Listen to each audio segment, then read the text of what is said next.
Merci Didier pour cette présentation. Euh, Merci beaucoup du coup pour votre invitation, pour cette petite présentation aussi. Je suis personnellement ravi d'être là et je parle aussi au nom de Bioxégie. Bioxégie qui est mon entreprise et qui est spécialiste du biomimétisme. Donc pour me présenter rapidement, je m'appelle Quentin Amselem, je suis chef de projet chez Bioxégie depuis maintenant 1 an. Donc voilà, je suis spécialiste de technologies bio-inspirées. Mon rôle chez Bioxégie, c'est vraiment d'essayer de comprendre les problématiques clients et de développer avec leurs équipes R&D des technologies bio-inspirées. On aura l'occasion de revenir un peu sur ce thème. Qu'est-ce que ça veut dire le biomimétisme? Qu'est-ce que c'est? J'ai plutôt une formation mécanicien, génie mécanique à la base.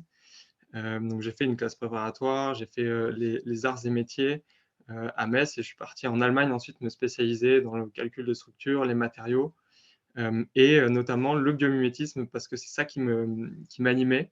Je voulais vraiment essayer de concilier en même temps mes connaissances techniques que j'ai acquises lors de ma formation et mes diverses expériences et ma passion pour le vivant. Et je trouvais que c'était vraiment deux mondes qui étaient un peu trop éloignés. Trop éloignés. Et c'est comme ça que j'ai un peu découvert le biomimétisme. Et c'est une belle façon de réunir ces deux mondes qui finalement sont pas si éloignés qu'on ne le croit. Donc voilà un peu pour ma présentation. Donc comme je vous le disais, je suis ravi d'être là. Je vais vous parler biomimétisme pendant 40 minutes à peu près. Mon but, c'est essayer de vous donner une définition du biomimétisme pour que ça soit un petit peu plus clair. Qu'est-ce que ça veut dire, ce mot biomimétisme? Quand est-ce que ça a apparu? Quel a été l'essor aussi du biomimétisme ces dernières années? Et en deuxième partie, je vais surtout vous donner beaucoup d'exemples d'exemples de technologies bio-inspirées pour ce domaine qu'est le vôtre, la construction et plus largement le génie civil. Donc j'ai essayé de me prêter au jeu de quelles seraient, vous, vos problématiques, quels sont aussi vos pain points au jour le jour dans vos métiers, pour vraiment essayer de toucher l'ensemble de vos métiers. Donc voilà, en deuxième partie, je vais vraiment essayer de vous montrer quelques exemples de technologies bio-inspirées qui, j'espère, vous parleront à tous et toutes. Voilà, je vous propose de commencer. Je vais partager mon écran. Donc, si vous avez des questions, on les garde plutôt pour la fin, après l'exposé de Quentin. Vous pouvez les poser sur le fil de discussion et puis on vous passera la parole après l'exposé.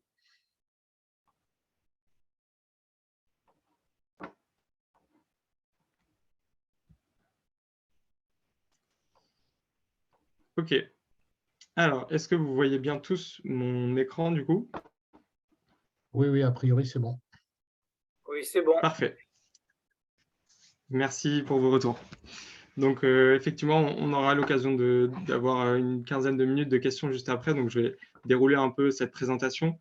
Si jamais, par contre, c'est vraiment pas clair, n'hésitez pas à me faire un petit signe. J'essaierai de revenir un peu sur mes explications. C'est vraiment important. OK, alors commençons. Qu'est-ce que c'est exactement le biomimétisme? D'où ça vient finalement? Quelle est un peu son origine? Finalement, le biomimétisme, son origine, c'est la vie, c'est la nature, c'est l'ensemble des êtres vivants, que ça soit une bactérie, un micro-organisme, jusqu'à les géants des mers ou l'ensemble des mammifères, et même nous, finalement, humains. Mais finalement, qu'est-ce qu'exactement le vivant? Commençons tout d'abord par le chien. Bon, c'est vraiment un animal qu'on connaît bien. C'est d'ailleurs la première espèce animale que l'homme a domestiquée. On le considère assez souvent comme notre meilleur ami. Euh, on pense vraiment le comprendre, le connaître vraiment bien, mais même cet animal qui est assez courant a des capacités vraiment hors normes dans le règne animal. Juste pour prendre par exemple cet exemple de l'odorat, qui est, on pense, plus d'1 million de fois plus développé que celui de l'homme. Et c'est notamment grâce à des surfaces olfactives qui sont jusqu'à 50 fois plus grandes que celles de l'homme. Il a aussi plus de 40 fois de plus de cellules dans son cerveau qui sont dédiées au traitement des données de ces cellules olfactives. Donc on voit là un peu la puissance de son système olfactif. Et nous, on pourrait en fait essayer de comprendre son fonctionnement, ces mécanismes biologiques-là, mais essayer aussi de l'imiter pour, par exemple, développer des systèmes de détection de fuite de gaz ou de détecter des concentrations extrêmement faibles de différents composés volatiles. Et c'est un peu là, finalement, tout l'enjeu du biomimétisme, c'est essayer de trouver dans la nature des capacités hors normes, comme celle du chien ici, mais finalement, il y en a plein d'autres dans la diversité des êtres vivants, et essayer de s'en inspirer pour développer des technologies industrialisables et qu'on peut utiliser au jour le jour. Donc voilà un premier exemple qui est celui du chien.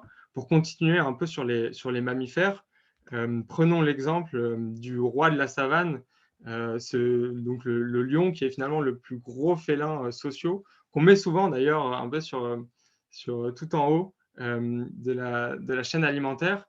Et c'est des félins qui sont extrêmement sociaux, qui vivent en meute, qui se déplacent en meute, qui sont plutôt nomades. Et ils ont des stratégies de chasse extrêmement efficaces.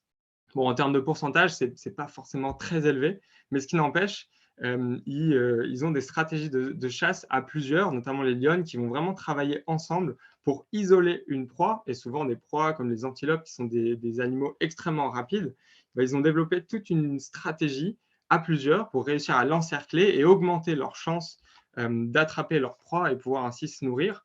Et moi, finalement, c'est même ces stratégies-là, qui semblent un petit peu éloignées de nos technologies, on peut tout à fait s'en inspirer, notamment pour développer des algorithmes d'optimisation de problèmes assez complexes, qui s'appellent des algorithmes méta-heuristiques. On pourra revenir dans les détails si ça vous intéresse. Mais ce que je voulais vous faire passer là comme message, c'est qu'on peut effectivement s'inspirer de mécanismes physiques, comme celui du chien, des mécanismes olfactifs, mais aussi des stratégies qu'on va retrouver dans le vivant. Donc là, une stratégie de chasse. On peut aussi s'inspirer de modes de communication entre les espèces. Bref, il y a vraiment une diversité énorme de mécanismes biologiques sur lesquels on peut s'inspirer pour développer de nouvelles technologies. Pour continuer un peu la liste assez phénoménale d'organismes vivants vraiment intéressants, on peut s'inspirer des arbres notamment. Donc ces géants silencieux qui vivent plusieurs milliers d'années pour certains, qui atteignent des dimensions assez inégalées. On a retrouvé des arbres de plus de 116 mètres de haut, avec certains qui ont aussi des troncs de plus de 30 mètres de circonférence. Et eux, même avec ces dimensions hors normes, doivent résister à des vents, à des tempêtes, doivent aussi s'alimenter grâce à l'énorme surface foliaire de leurs feuilles. Bref, encore des mastodontes qui ont traversé les époques, qui ont traversé les catastrophes climatiques et qui sont des exemples assez phénoménaux, notamment dans le biomimétisme. Sans parler, par exemple, on peut prendre par exemple l'étude de leurs matériaux, leur écorce par exemple, qui leur permet de résister à des feux de plusieurs centaines de degrés. J'ai l'exemple en tête notamment d'un palmier en Australie, qui peut résister sans aucun problème à des feux de savane, et ensuite renaître de ses cendres. Et ça, c'est grâce à la propriété de son écorce, un matériau qui est poreux, qui permet en fait de créer cette isolation thermique, mais aussi une composition chimique de son écorce et qui permet de protéger, qui permet de bloquer en fait le flux de calories. Donc voilà plein de mécanismes du vivant sur lesquels on peut s'appuyer, que ce soit sur les animaux, chez les plantes. Pour continuer un peu sur des exemples inspirés des plantes, et notamment des arbres, ici on voit une très belle photo de gouttelettes qui sont vraiment à l'extrémité d'aiguilles de pin. Et on s'est rendu compte que ces aiguilles de pin avaient une microstructure très, très régulière qui facilitait la condensation de l'eau. Donc, quand il y avait des vents assez humides ou même des courants d'air plutôt humides, ces microstructures facilitaient la condensation de l'eau à l'extrémité de leurs aiguilles, et l'eau était tout simplement redirigée vers le centre de la plante, et ensuite, petit à petit, va être absorbée.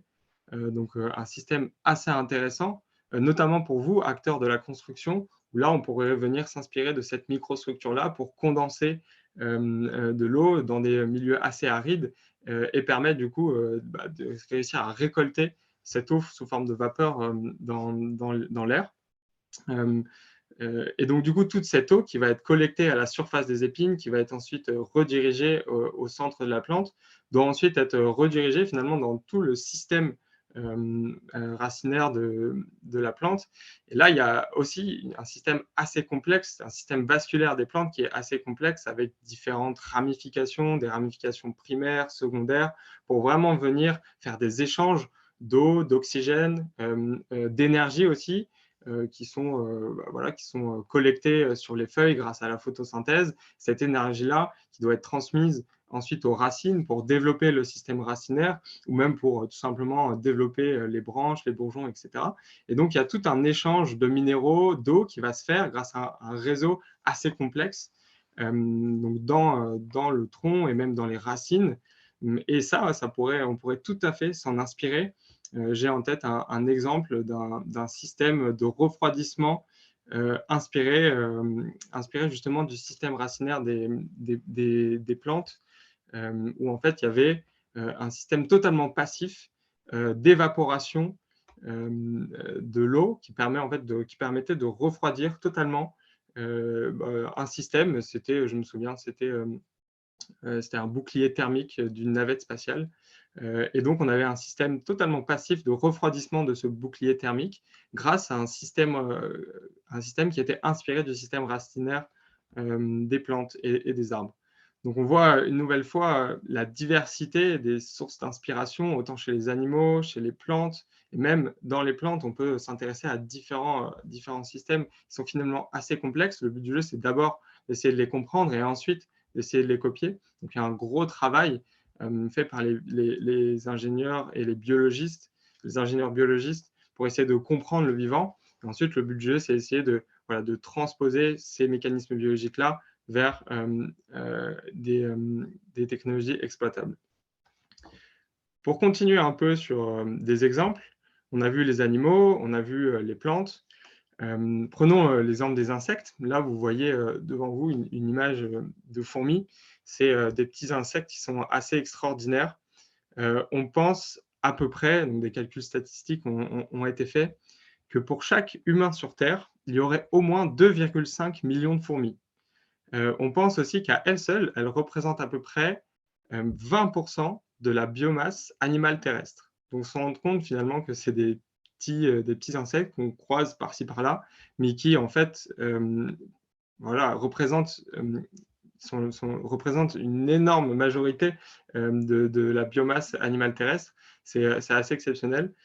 Et donc, on pense souvent à elles pour leur capacité d'aller chercher, d'aller trouver des sources de nourriture. Quand on laisse quelques miettes tomber de la table, assez rapidement, elles ont cette capacité-là de les voir et ensuite de les emporter assez vite et de nettoyer notre table comme si rien ne s'était passé.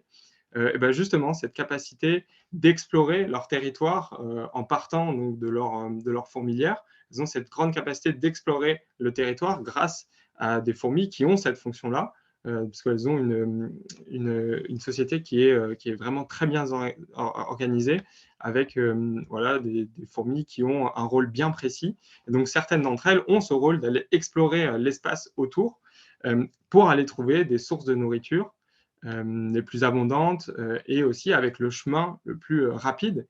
Et ces facultés-là, cette facilité-là d'aller explorer le vivant et de trouver du coup les chemins les plus rapides pour aller à cette source de nourriture ont inspiré notamment des algorithmes de calcul pour des GPS pour trouver la route la plus simple qui ont du coup des fonctions contraintes, un accident par exemple, une route coupée, comme dans la forêt, il y aurait un arbre, il y aurait un trou où finalement la fourmi se devra d'éviter en fait ces différents obstacles. Et donc du coup des algorithmes d'optimisation ont été inspirés de ces facultés assez impressionnantes des fourmis. Donc là on a une gestion du territoire, mais on peut s'inspirer aussi d'autres facultés des fourmis. On pourrait prendre par exemple l'exemple de la fourmi argentée du Sahara. Donc, ce n'est pas forcément une fourmi telle qu'on la voit ici sur la photo. C'est une fourmi qui est, comme son nom l'indique, qui est argentée. parce qu'elle a des petits poils qui ont cette particularité-là d'être argentés. Et ça lui permet de résister à des températures assez élevées, notamment dans le Sahara. Les températures au sol peuvent atteindre parfois 70 degrés. Il y a beaucoup d'insectes qui meurent tout simplement à ces températures-là. Et grâce à justement ces micro-poils qu'elle a à la surface de son corps, ces micro-poils qui ont une particularité, c'est qu'ils sont effectivement argentés, mais ils ont aussi une forme très particulière, en forme de prisme triangulaire, qui va permettre d'une part de refléter beaucoup plus facilement la lumière, donc jusqu'à 67% de la lumière visible va être directement reflétée et directement réfléchi sur son corps. Donc, ces rayons lumineux-là ne vont pas chauffer finalement son organisme. Et en plus, cette forme prismatique va leur permettre d'émettre dans l'infrarouge, c'est-à-dire d'évacuer la chaleur qu'elles auraient emmagasinée, et ainsi réduire leur température corporelle et tout simplement résister à des températures aussi élevées. Vous, en tant que constructeur, voilà, dans le domaine du génie civil, ça peut être hyper intéressant d'avoir ces connaissances-là et d'essayer de répliquer finalement ces microstructures qui réfléchissent les rayons du soleil, parce qu'on pourrait tout simplement protéger les bâtiments dans des environnements assez chauds grâce à des enveloppes ou grâce à des façades qui permettraient de réfléchir les rayons lumineux et qui ne chaufferaient pas finalement les bâtiments. Donc voilà encore un exemple assez intéressant, et on voit toute l'ingéniosité du vivant, autant chez les animaux, les plantes, les insectes. Et pour continuer sur des exemples inspirés des insectes, on voit ici la photo d'une très belle araignée qui s'appelle l'araignée pan. Bon, vous devinez assez rapidement pourquoi elle s'appelle araignée pan, c'est grâce à ces très jolies couleurs qu'elle arbore sur son corps. Elle arbore ces couleurs-là pour essayer tout simplement d'attirer la femelle dans la chance de pouvoir s'accoupler avec elle, sachant que la femelle fait 2 à 3 fois la taille de son corps. Et ici, on voit une araignée pan mâle. L'araignée pan femelle, elle, est totalement brune et beaucoup plus grosse. Et donc, voilà, l'araignée pan mâle va arborer ces belles couleurs et va faire d'ailleurs toute une parade nuptiale, une espèce de danse, pour essayer d'hypnotiser la femelle et se rendre, voilà, se rendre le plus attractif possible.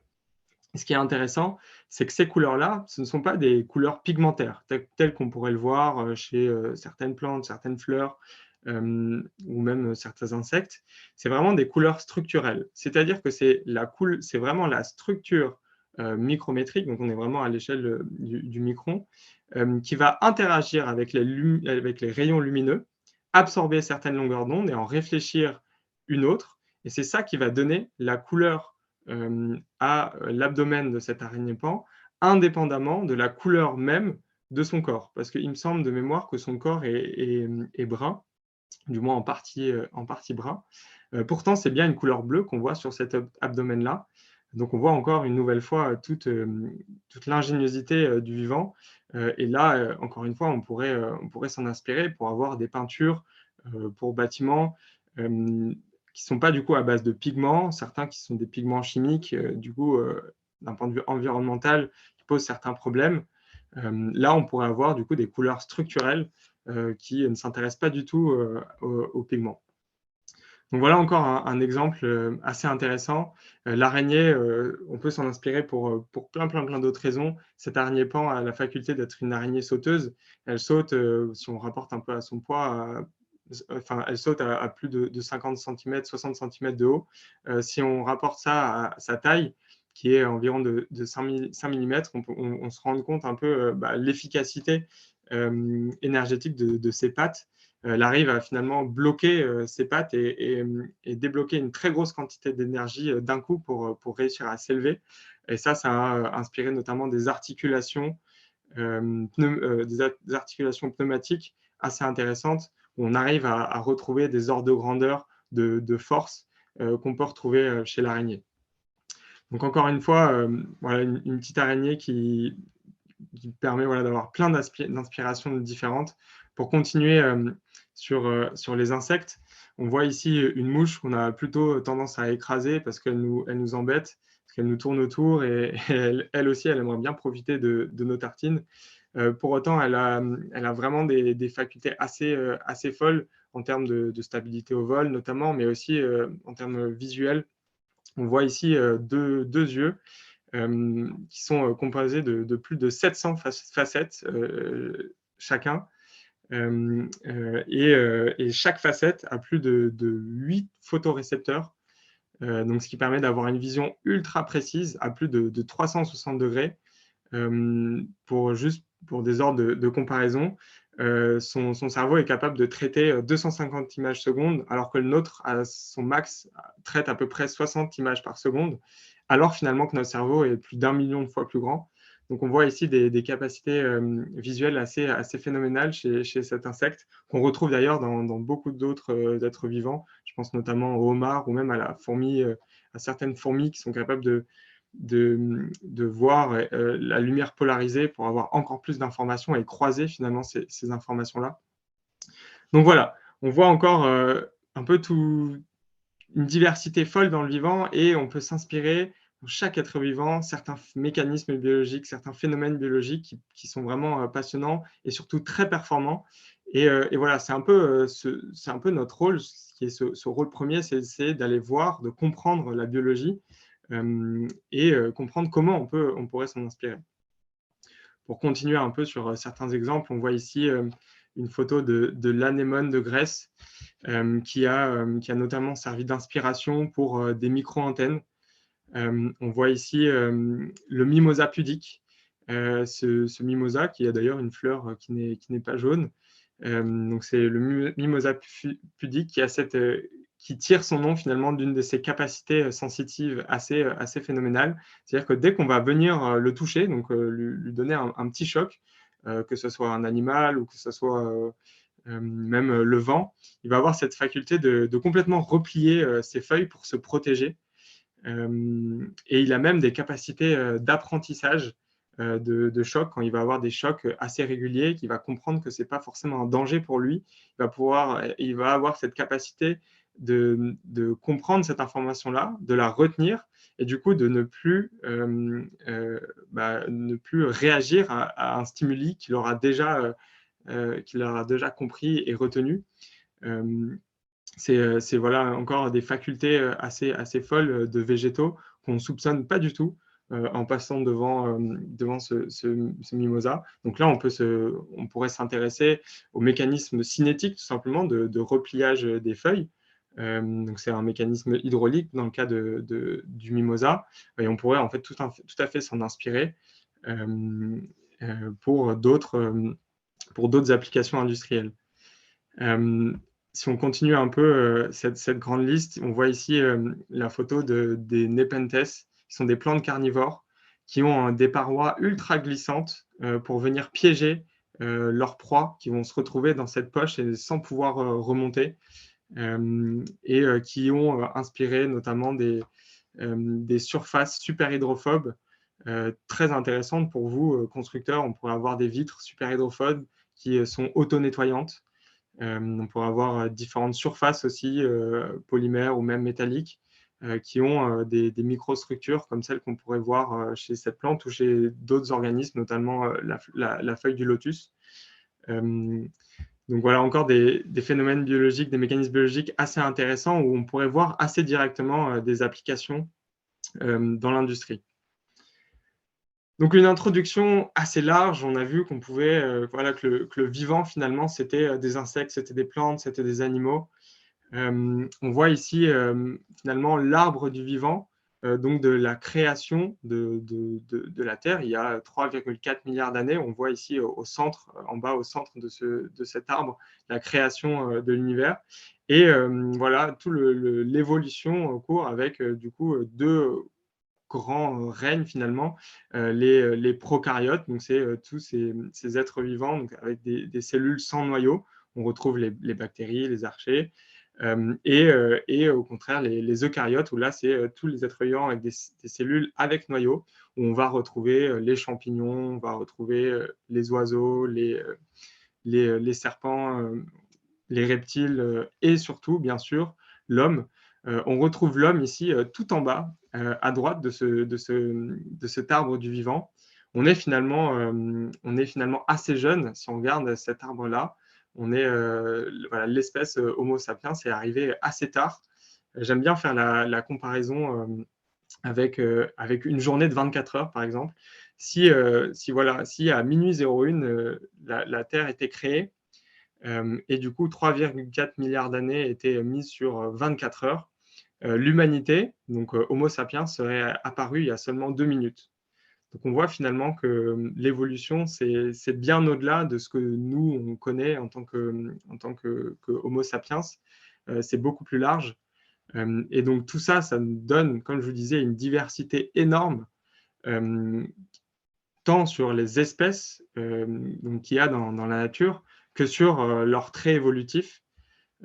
Et donc, c'est tant de fonctions biologiques qui ont été optimisées durant ces années et ces années d'essais, d'erreurs, parce que finalement, c'est un peu ça la nature, c'est des essais et c'est des erreurs, c'est des espèces qui se sont éteintes parce qu'elles n'étaient plus adaptées à l'environnement dans lequel elles évoluaient.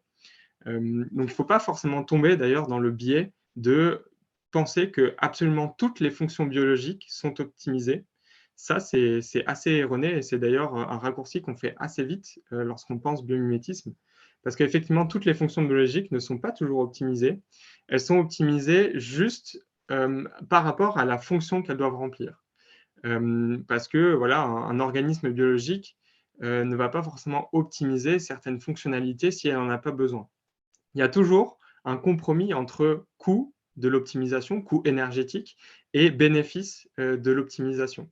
Donc, on va pouvoir trouver des structures qui sont optimisées, par exemple, par des algorithmes d'optimisation qui vont être plus performants que certaines structures bio-inspirées, parce que justement, la structure bio-inspirée a été optimisée à travers différentes contraintes évolutives, contraintes génétiques, contraintes environnementales, fonctionnelles.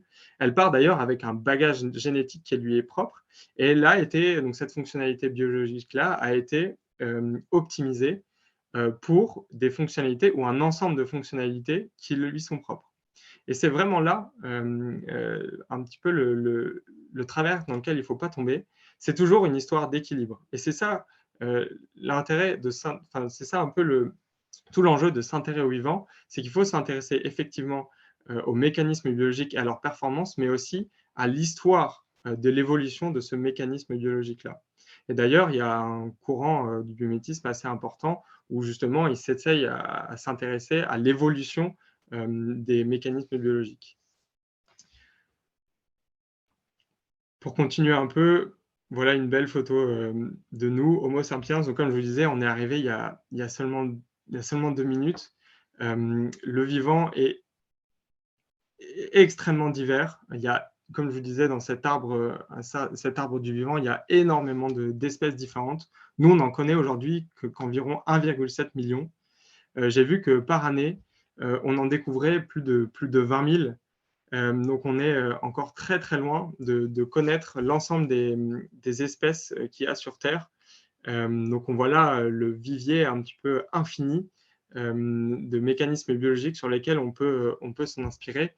Et c'est finalement un peu ça, tout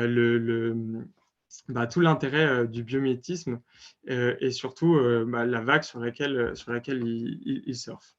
Mais finalement, qu'est-ce que c'est un peu le biomimétisme? Le biomimétisme, c'est finalement une approche qui n'est pas nouvelle. On retrouve dans des écrits historiques, Léonard de Vinci s'est inspiré de chauves-souris pour inventer des systèmes volants. Clément Ader a fait un peu pareil. Donc, ce n'est pas du tout une approche qui est nouvelle. Par contre, elle a été théorisée il n'y a finalement pas tant de temps que ça. C'est surtout dans les années 80, 50, 60 que ça a été théorisé et surtout pris comme une approche de R&D convaincante et pertinente. Et donc, si on devait donner une définition du biomimétisme telle que nous, on l'aperçoit chez Bioxégie, parce qu'effectivement, des définitions, il y en a un peu plein. Chacun a un peu sa propre définition. Là, moi, je vous en propose une, c'est celle que que nous, on a décidé d'adopter chez Bioxégie. Donc, le biomimétisme, c'est vraiment une approche de recherche et développement ou de recherche et d'innovation, donc pour développer des nouvelles technologies ou pour essayer d'améliorer tout simplement les technologies existantes, qui consiste à s'inspirer de l'ingéniosité du vivant. Donc, on voit dans sa diversité totale, les différents mécanismes, les différentes fonctions naturelles, les différentes propriétés des matériaux, des structures, ou même les comportements, comme on l'a vu chez le lion. Et tout ça pour innover, pour vraiment être dans cette démarche d'innovation. Donc voilà vraiment la définition telle que nous, on l'aperçoit chez Bioxégie. Donc comme le biomimétisme a eu un réel essor, donc je vous disais, dans les années 50-60, ça a commencé à être théorisé et à être pris de plus en plus comme démarche d'innovation pure et comme un réflexe d'innovation. On voit ici un peu comment est réparti les différents brevets dans le monde. Les États-Unis ont vraiment été le point de départ de cette démarche, de cette innovation bio-inspirée.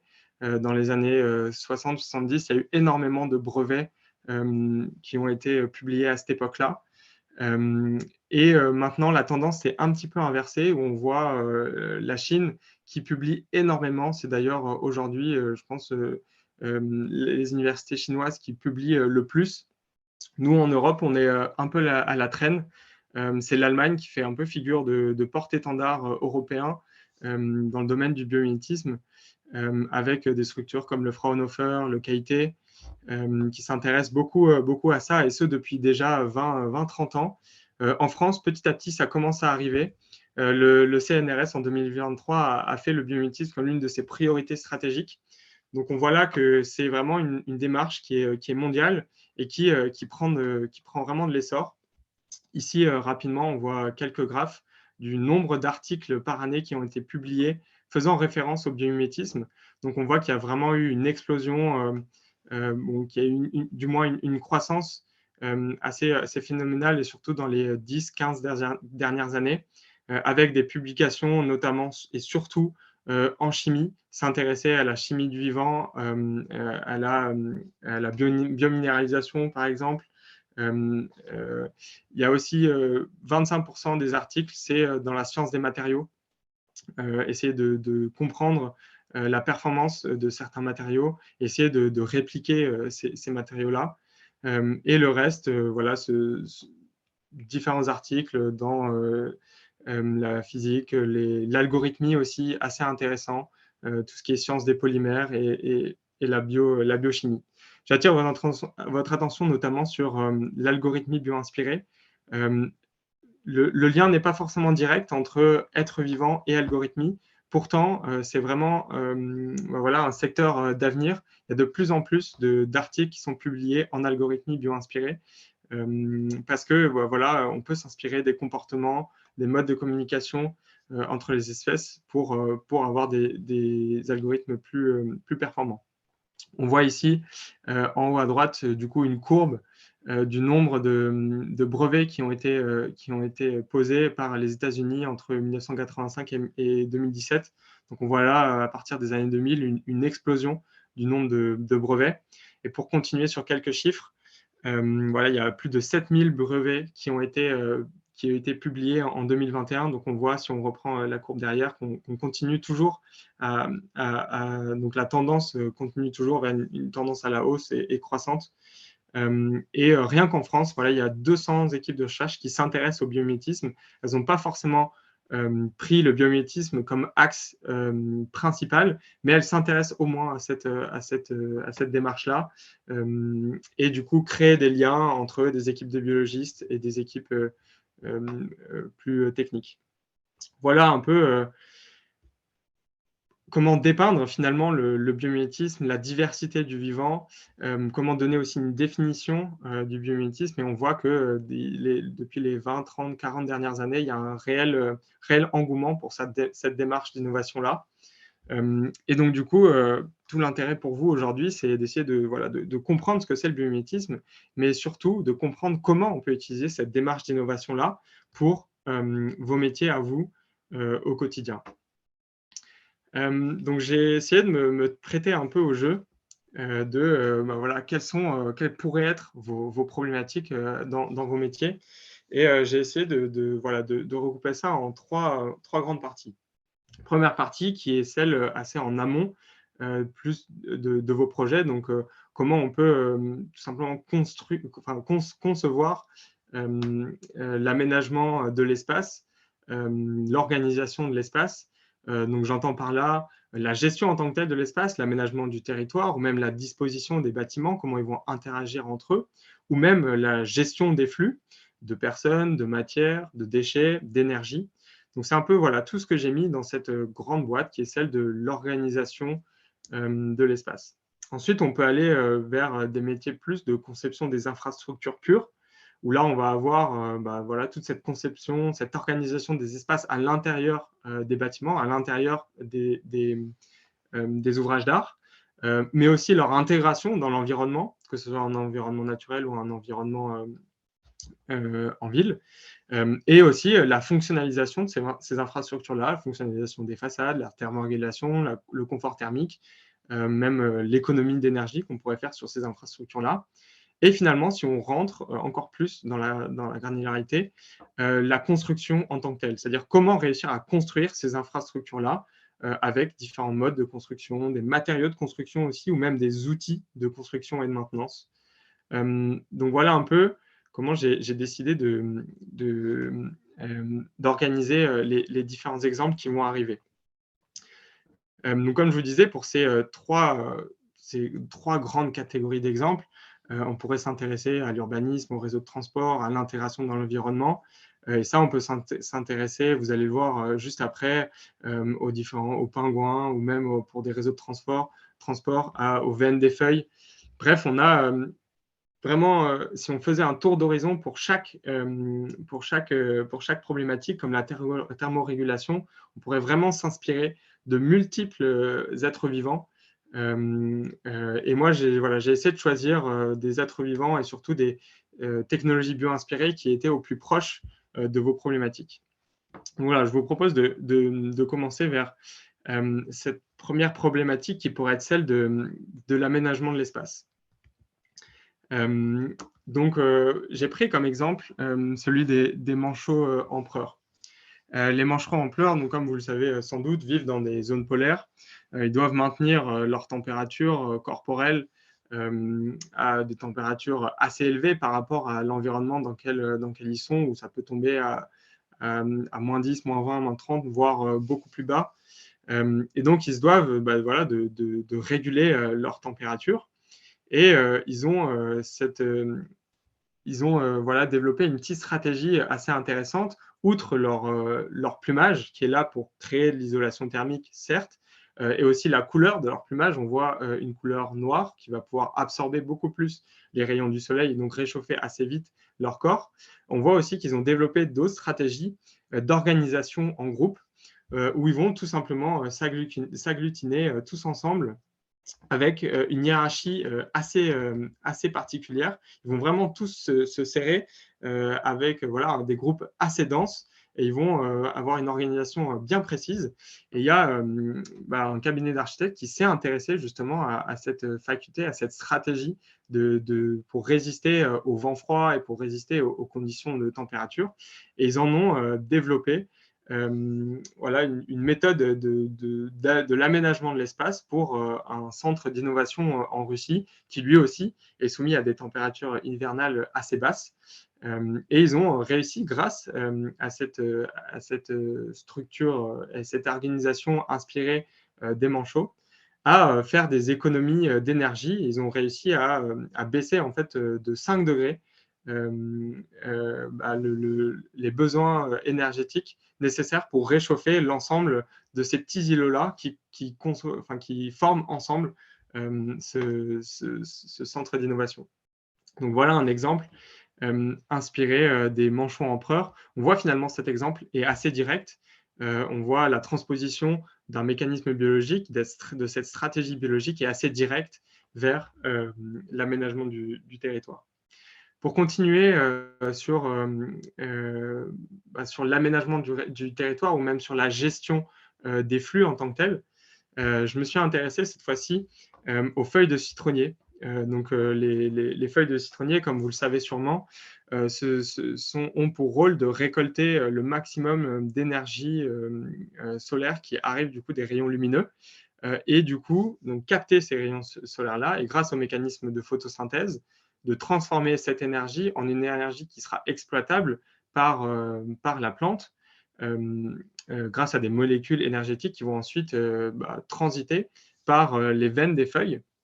Et il ne faudrait pas que, si jamais une chenille ou même un insecte quelconque vienne grignoter une des veines principales, l'ensemble du réseau qui se trouvera après, l'ensemble des veines qui se trouvera après ce petit trou, soit complètement condamné, parce que ça serait une énorme perte énergétique pour la plante, autant parce qu'elle a dû fournir beaucoup d'énergie pour créer cette feuille-là, mais aussi parce que c'est autant d'énergie qui ne sera pas récoltée par la surface qui serait endommagée.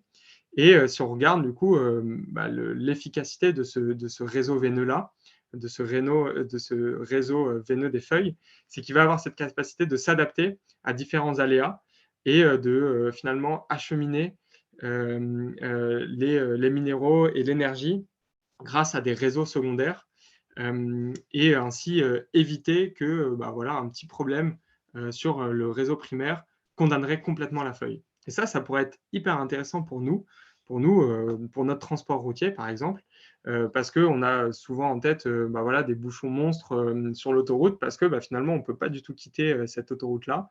Il y a des ingénieurs en algorithmie qui se sont dit si on pouvait s'inspirer de l'efficacité du réseau veineux des feuilles pour transposer ça à un réseau routier, on pourrait rendre notre réseau routier beaucoup plus résilient à des aléas, type des travaux, des accidents, et ainsi rediriger les flux d'utilisateurs vers des voies secondaires et ainsi avoir un réseau beaucoup plus fluide.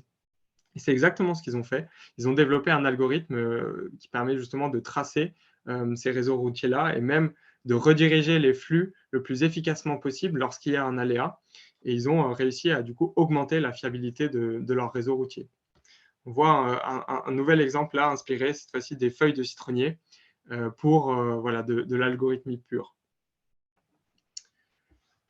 Un autre exemple cette fois-ci, un petit peu plus mécano-centré, si je puis dire.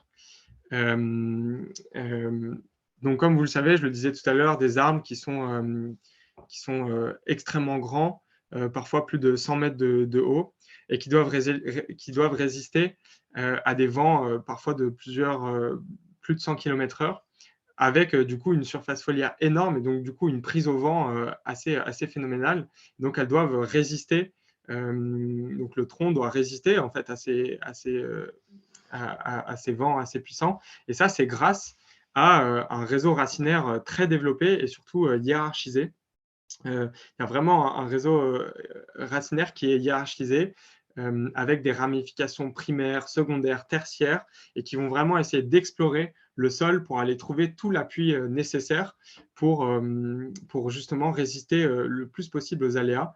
Et des ingénieurs se sont intéressés à ce réseau racinaire-là et ont développé des fondations pour des piles d'éoliennes du coup inspiré du réseau racinaire, où on retrouve justement ces ramifications primaires, ces ramifications secondaires, et du coup une emprise très large sur le vivant, sur le sol, pardon, pour justement augmenter les capacités de résistance au vent.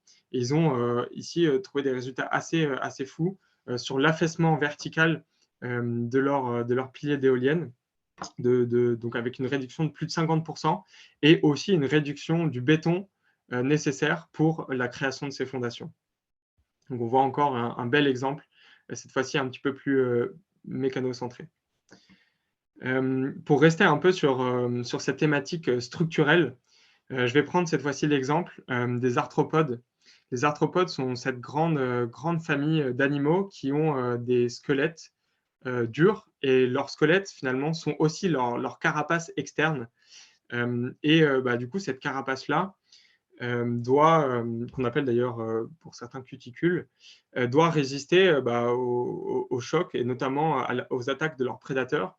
Donc on voit là tout l'intérêt d'avoir une carapace la plus légère, la plus fonctionnelle, parce qu'il faut permettre quand même un mouvement des différents membres, mais aussi la plus résistante au choc, aux vibrations et aux différentes contraintes mécaniques qu'ils pourraient avoir sur leur cuticule. Et si on s'intéresse un petit peu plus en détail de comment fonctionne cette cuticule-là, c'est vraiment des cuticules qui sont voilà, avec des multicouches, avec des schémas très répétitifs, tels qu'on peut le voir sur l'image tout à droite. Donc, on va avoir des cuticules qui sont multicouches avec une répétition de géométrie pour du coup accroître leurs propriétés mécaniques et notamment leurs propriétés de résistance au choc et de résistance aux vibrations. Et des constructeurs de béton, d'ailleurs, se sont inspirés de ces cuticules-là pour créer des matériaux cimentaires où ils vont en fait travailler la structure du mur pour avoir des murs qui sont beaucoup plus résistants, notamment aux problèmes sismiques. Donc, ils ont développé des bétons antisismiques qui sont inspirés du design des cuticules des arthropodes, donc ces fameuses carapaces multicouches. On voit ici sur la photo à droite l'ébauche d'un mur qui est construit en impression 3D. Donc on voit ici des formes assez basiques, hexagonales, telles qu'on pourrait le voir dans un nid d'abeilles. Pour autant, ils ont testé beaucoup d'autres schémas cellulaires inspirés des nombreuses cuticules qu'il y a dans le vivant. Là, il y en a une, mais j'ai en tête notamment les cuticules de certains scarabées qui, eux, sont plutôt en forme de piliers.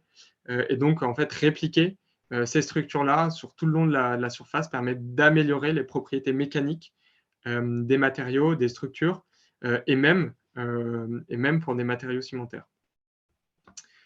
Je vois que l'heure tourne.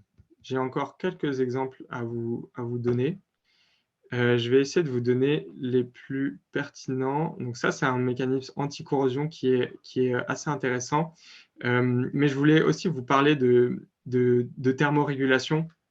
Je sais que la thermorégulation des bâtiments, c'est vraiment primordial aujourd'hui, surtout en cette période de crise énergétique et dans des pays chauds où on a besoin justement de thermoréguler et surtout de refroidir les bâtiments. Il faut à tout prix essayer de se protéger des rayons du soleil. Et c'est exactement ce que doit faire le perce-neige, donc la photo que vous voyez là. Le perce-neige, donc c'est cette plante, c'est cette fleur qui, comme son nom l'indique, va percer la neige, donc les dernières neiges de l'année. C'est l'une des premières fleurs d'ailleurs qui éclot au printemps. Et en fait, cette fleur, comme elle vit dans la neige, elle doit essayer le plus possible de se réchauffer parce qu'elle ne supporte pas une température interne trop élevée. Et voilà, certaines plantes sont soumises à des effets de serre, des micro-effets de serre, ou du moins à cause des rayons du soleil qui vont taper sur ces pétales et surtout qui vont être réfléchis à l'intérieur de leurs pétales et donc venir réchauffer leurs membres. Et en fait, c'est très intéressant parce que ce personnage, pour réussir à refroidir du coup sa température corporelle, ou du moins pour essayer d'éviter les phénomènes de réchauffement dus aux rayons solaires, va avoir des pétales qui vont être rétro-réflectives, c'est-à-dire que les rayons lumineux qui vont arriver sur elle vont repartir avec exactement la même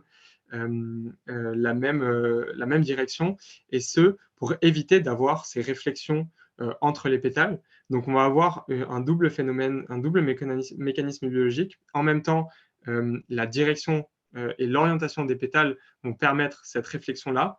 En même temps, la couleur de leurs pétales vont aussi réfléchir les rayons du lumineux, mais aussi et surtout, une microstructure vraiment sur la surface de leurs pétales vont avoir cet effet de catadioptre finalement pour réfléchir dans la même direction les rayons lumineux. Et ça, une équipe d'ingénieurs s'est intéressée à ce phénomène-là pour développer des façades de bâtiments rétro-réflectives qui vont en fait éviter d'avoir ce phénomène de réflexion des rayons lumineux entre les différents bâtiments et créer ces effets de serre, ou du moins ces microclimats réchauffants entre des tours de bâtiments, par exemple. Ça éviterait notamment le petit problème qu'il y a eu sur l'une des tours à Londres qui concentrait les rayons lumineux et qui faisait fondre des rétroviseurs et les plastiques des voitures. Et ils ont trouvé des résultats assez intéressants parce que juste grâce à la réflexion, à la rétro-réflexion du coup des rayons du soleil, ils arrivaient à réduire leur consommation d'énergie de plus de 10%. Voilà aussi encore un bel exemple pour le domaine de la construction. Je vois que l'heure tourne, ça fait 45 minutes si j'ai bien calculé. J'ai encore quelques exemples sous le coude. Est-ce que ça vous va si on continue quelques exemples ou alors est-ce que vous préférez directement passer à des questions? Peut-être quelques exemples encore. Pour l'instant, je n'ai pas de Ouais, questions dans le fil de discussion, mais ça va peut-être venir. Mais... ok. Moi, il n'y a aucun souci, j'en ai encore sous le coude, donc si ça vous va, je vais essayer de sélectionner les plus intéressants pour vous. Ok, prenons cet exemple d'un matériau de façade respirant. Donc, on parlait juste avant de la thermorégulation des bâtiments avec des façades rétro-réflectives. Là, c'est finalement un peu le même objectif qu'on aimerait atteindre, c'est-à-dire essayer d'avoir des bâtiments qui se thermorégulent avec le moins d'énergie possible et pour se protéger notamment du chaud. Et on peut s'inspirer d'un mécanisme très commun chez les mammifères. Donc les mammifères, c'est plus de 5000 espèces qui vivent un peu partout sur Terre et du coup qui vivent dans des environnements assez traumatisants, donc parfois donc à moins 10, moins 20 degrés, parfois à plus 50 degrés. Et donc eux aussi, ils doivent maintenir leur température corporelle entre à peu près entre 30 degrés et 38, 39 pour certaines espèces de mammifères. Et donc, ils ont besoin de mécanismes de thermorégulation. Donc, on a évoqué les poils, les pelages pour se protéger du froid, mais ils ont aussi un mécanisme pour se protéger du chaud, un mécanisme commun, et d'ailleurs qu'on a même nous, humains, qui est celui de la transpiration. Donc, la transpiration, c'est vraiment ce phénomène physique où l'eau qui va être sécrétée par des glandes va en fait s'évaporer à la surface de la peau. Et c'est ce changement d'état, donc de l'eau liquide à une eau vapeur, qui va en fait prélever des calories à la surface de la peau et ainsi réduire la température corporelle, ou du moins tenter de réduire la température corporelle.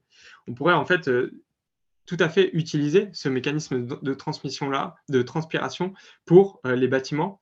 Voilà, une équipe de chercheurs s'est intéressée justement à ce mécanisme de transpiration pour prélever des calories au bâtiment et ont du coup designé, conçu des matériaux de façade respirants. Donc, c'est ni plus ni moins des matériaux poreux qui vont avoir cette capacité du coup de faire passer de l'eau liquide donc à l'intérieur de la cavité qu'on voit.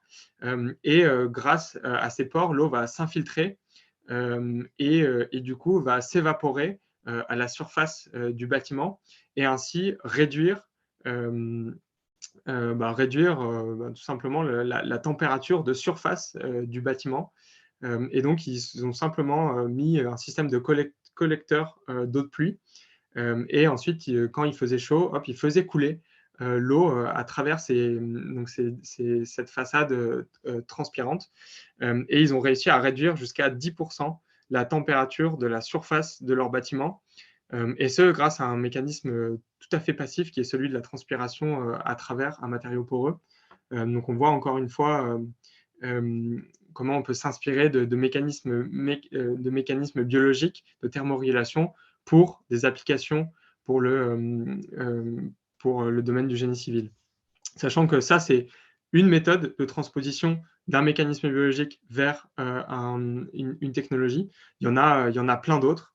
Et c'est un peu, voilà, c'est un peu ça qu'est le métier de biomiméticien, c'est celui de comprendre et de comprendre le contexte, l'environnement technique d'un client et de s'adapter pour adapter une technologie qui va du coup fonctionner dans le contexte technologique et stratégique du client. Pour continuer un peu sur cet exemple, là, il y avait un bel exemple pour de la maintenance inspiré des cafards, où il y a voilà, des robots cafards qui sont capables de monter au mur, au plafond, et surtout d'interagir en essaim pour aller inspecter des infrastructures. Et ça a été développé par la NASA. Mais je trouve voilà. Je trouve cet exemple assez intéressant parce qu'on parlait tout à l'heure, je me souviens en introduction, vous avez parlé de béton haute performance. Et ça, c'est une alternative au béton qui est pour moi assez intéressante. Donc, je vais vous parler du coup des termites, ces petits insectes qui s'alimentent surtout de cellulose, qui ont cette faculté de manger et de détruire un peu tout ce qui est à base de cellulose. Donc nous, ça ne nous intéresse pas trop. Et même, on en a peur quand il s'agit de nos charpentes en bois. Mais par contre, elles ont cette faculté aussi de construire des termitières de plusieurs mètres de haut, alors qu'elles-mêmes font quelques millimètres. Et ça, grâce vraiment à les matériaux qu'elle trouve autour de la termitière.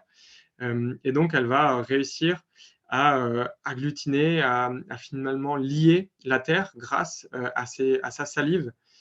Sa salive qui a cette faculté de venir agglomérer les différentes particules de sable, de terre, mais même des particules végétales, et donc les lier et en faire quelque chose de solide qui va résister au vent, résister à son propre poids aussi, tout simplement.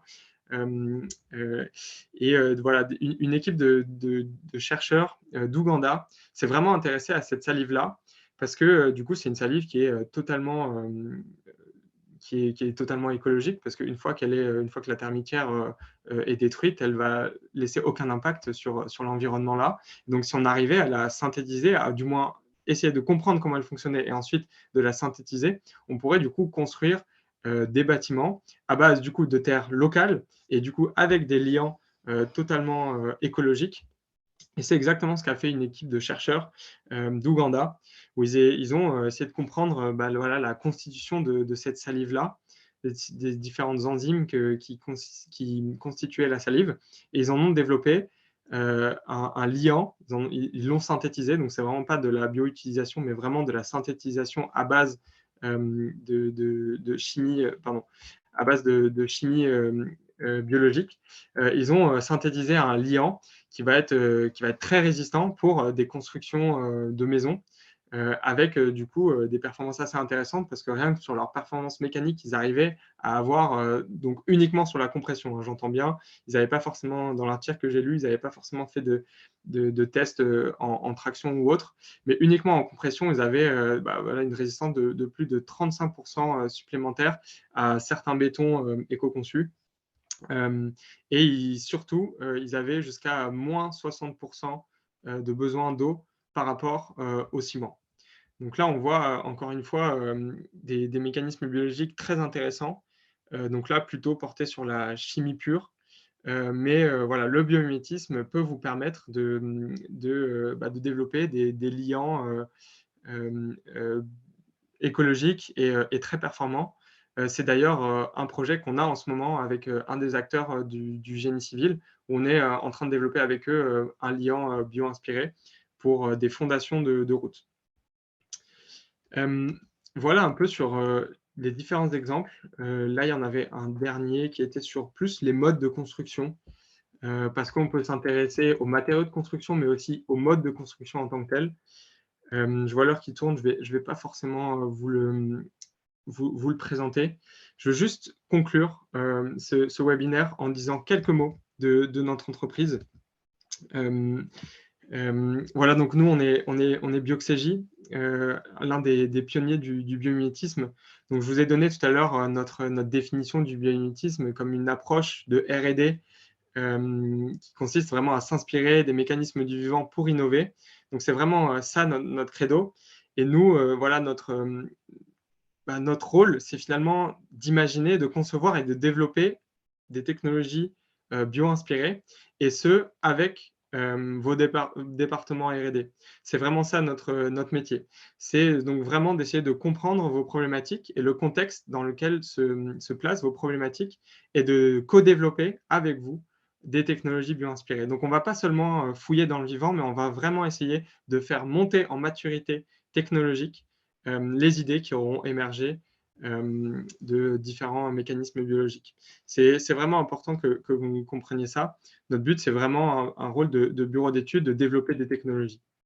Donc, on est aujourd'hui une vingtaine avec différents parcours, des ingénieurs chimistes, des ingénieurs mécaniciens, des ingénieurs structures, des ingénieurs algorithmiques et aussi, bien sûr, des ingénieurs biologistes qui connaissent très bien le vivant, qui vont nous aider pour fouiller tous les mécanismes et toute la diversité des êtres vivants qui existent et trouver les mécanismes biologiques qui nous permettra de répondre à vos problématiques et aux problématiques des industriels. Donc, on travaille vraiment de pair. On a été élu il y a quelques années expert du biomimétisme monde. Il n'y a pas beaucoup de bureaux d'études comme nous qui existent dans le monde. Et il n'y en a pas beaucoup en Europe non plus. Donc voilà, on se situe par là. Et on travaille du coup avec énormément de partenaires. Historiquement, d'ailleurs, plutôt des partenaires de l'automobile, de l'aéronautique, avec des Stellantis, avec Renault et de l'aéronautique avec Airbus, Dassault, Thales, beaucoup aussi. Et de plus en plus avec des acteurs de la construction, du génie civil. On a travaillé et on travaille d'ailleurs en ce moment avec NGE, on a travaillé avec OGIC aussi, avec RTE, avec EDF, bref, vraiment on a un panel d'expertise assez large. Et voilà, on aimerait aussi renforcer notre expérience avec des partenaires de la construction voilà, qui sont intéressés par le biomimétisme et qui n'ont pas encore fait vraiment le pas.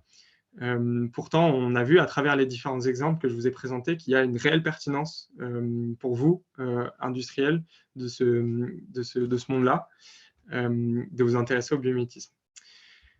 Voilà, j'en ai un peu fini avec cette conférence. J'espère que ça vous a plu, j'espère que j'ai été clair. Si vous avez la moindre question, je m'en ferai un plaisir de vous répondre dans la limite de mes connaissances. Mais voilà pour moi en tout cas. Eh bien, un grand merci, Quentin, c'était assez passionnant. Et donc, si vous avez des questions, vous pouvez lever la main. Et je vous passe la parole, il n'y a pas de problème. Moi, j'étais assez intéressé, enfin, sur le ton un peu presque de la plaisanterie, mais d'imaginer qu'on allait pouvoir faire de l'inspection de nos ouvrages d'art, de nos ponts, avec des armées de robots cafards. C'est quelque chose qui peut être perspective qu'on n'avait pas en tête, mais ça peut être intéressant. Il y a Benjamin Dauby qui a une question. Je vais essayer de lui passer la parole. Voilà. Ouais. Benjamin, tu peux y aller. Vous m'entendez? Oui. Très bien. Oui, alors merci d'abord pour cette présentation, effectivement, qui est très inspirante par rapport aux idées qu'on peut trouver et sur lesquelles on peut se fonder par rapport à ce qui est du naturel, et alors qu'on est plutôt dans une industrie qui est plutôt par nature industrielle, très calculée, etc. Une des premières questions qui me vient, et j'en aurai peut-être d'autres dans la suite et dans les échanges, c'est est-ce que votre profession, finalement, alors voilà, vous êtes un des intervenants sur le secteur, mais est-ce qu'il y a des prémices d'une organisation de votre profession de type syndicat, fédération, enfin peu importe, mais pour essayer de travailler ensemble, produire des documents ensemble qui fassent connaître aussi l'intérêt de cette démarche, ou est-ce qu'on en reste encore à des initiatives individuelles d'entreprises telles que la vôtre? Ouais. Merci pour votre question, c'est très intéressant. Et du coup, j'ai envie d'y répondre de deux manières. Première manière, finalement, c'est c'est notre démarche actuelle. C'est effectivement, on essaye de faire de plus en plus de conférences telles que celle-ci, J'ai aussi animé une conférence l'année dernière dans une école d'ingénieurs qui s'appelait le NTPE, où voilà, le but du jeu, c'était de transmettre un peu le savoir qu'on a acquis de par notre expérience et de montrer tout le potentiel du biomimétisme. Donc, je dirais qu'il y a effectivement ce premier axe qui est celui de la transmission via des événements comme celui-là, que ce soit en présentiel d'ailleurs, parce qu'on est allé aussi à Submeca donner un cours et on fait de nombreuses conférences un peu partout dans différents secteurs, dans l'industrie, mais même aussi dans des universités. Donc voilà, il y a un peu ce premier axe qui est celui effectivement des interventions telles que celle-ci. Et sinon, il y a un peu une deuxième voie que je vois, c'est effectivement la rédaction de documents, comme vous l'avez évoqué. Ça, c'est quelque chose que nous, on ne fait pas forcément au jour le jour, parce que ça prend énormément de temps. Malheureusement, on est encore une petite structure qui doit trouver sa rentabilité. Ça fonctionne très très bien. Là, on est sur une belle croissance en année 2022 et 2023, mais voilà, on doit aussi consolider notre entreprise. Et malheureusement, on a un temps qui est assez limité parce qu'on préfère placer notre temps sur répondre à des problématiques clients plutôt que d'essayer de prendre ce temps pour rédiger des documents qui sont assez lourds. Donc, on le fait. Vous pouvez aller voir sur notre site internet bioxégie.com où on a rédigé voilà, des petites notes sur le biomimétisme pour le secteur de la construction, où vous allez retrouver d'ailleurs certains exemples que j'ai évoqués aujourd'hui. Le biomimétisme pour l'aéronautique ou le biomimétisme pour la thermorégulation. Donc, on a écrit certains documents comme ça. Mais notre rôle, nous, en tant que start-up et en tant que bureau d'études, ce n'est pas forcément celui de fédérer une communauté. Et ça, c'est plutôt le rôle d'un deuxième organisme en France qui s'appelle le CEBIOS. Et qui, en fait, c'est exactement le rôle que lui a pris. Il est un petit peu plus vieux que nous, je crois. Ça doit avoir, je pense que le CEBIOS a 7 ou 8 ans. Il a été financé en grande partie par l'État pour justement essayer de créer ce réseau du biomimétisme en France. Donc lui, il a ce rôle de fédérateur, il a aussi ce rôle de communication et il le fait très bien. Et donc voilà, on s'est un petit peu partagé les rôles. Lui, ce rôle de fédérateur et nous, ce rôle de bureau d'études. Il me semble qu'ils développent aussi des technologies bio-inspirées. Ils ont aussi une filiale qui fait le même travail que nous de bureau d'études, mais ils ont aussi et surtout ce rôle de création de réseau. Voilà, je ne sais pas si ça a répondu à votre question. En tout cas, je vous encourage à aller voir les documents qu'ils produisent parce qu'ils sont assez intéressants et eux aussi, voilà, ils permettent de couvrir un grand panel de secteurs industriels. Et ils ont fait notamment un rapport pour le domaine du génie civil et de l'urbanisme, enfin de l'aménagement du territoire dans sa globalité et du génie civil. Donc, allez y jeter un œil. Alors, Benjamin anime avec d'autres de nos collègues un groupe de travail sur l'éco-conception des ouvrages d'art. Donc, peut-être qu'il a envie d'animer bientôt un groupe sur biomimétisme et génie civil. Alors, Ouais, on se Didier, ouais, merci, je te permets parce que tu m'as fait le teasing, mais effectivement, c'était bien l'objet de ma deuxième question. On a, effectivement, comme l'a mentionné Didier, on a une réflexion là depuis maintenant quasiment 2 ans sur l'éco-conception des ouvrages de génie civil ouais. au sein de la FGC. On a produit un grand nombre de documents, aujourd'hui, de documents de référence, de notes d'information. L'idée, c'est globalement, c'est de dire, bon, aujourd'hui, tout le monde parle de carbone, mais on n'a pas uniquement le sujet de carbone à considérer. On a le sujet de la préservation des ressources, la pollution, etc., les bruits, les vibrations, et un grand nombre encore d'autres critères à considérer.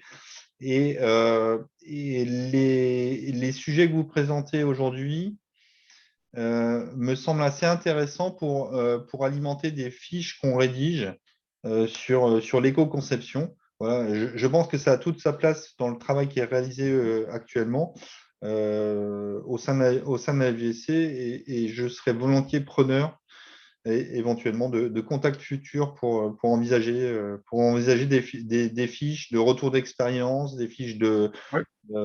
etc., etc. Enfin voilà, sur le travail qui est mené au sein de la VGC.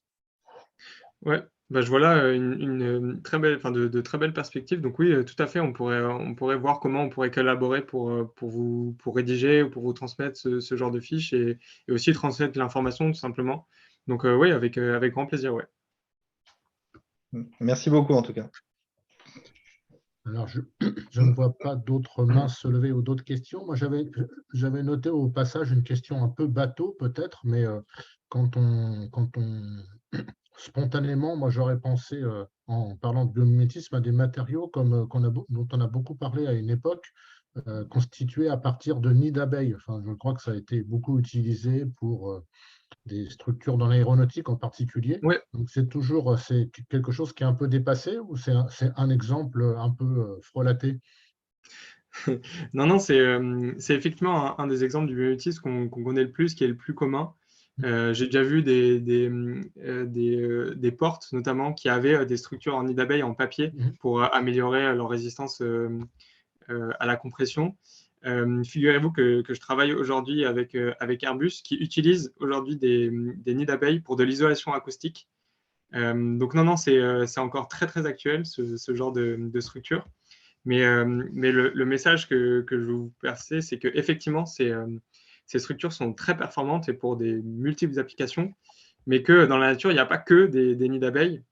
Je vous parlais tout à l'heure des cuticules de certains arthropodes. Et ben là, on a une structure qui est complètement différente et pourtant qui est tout à fait pertinente.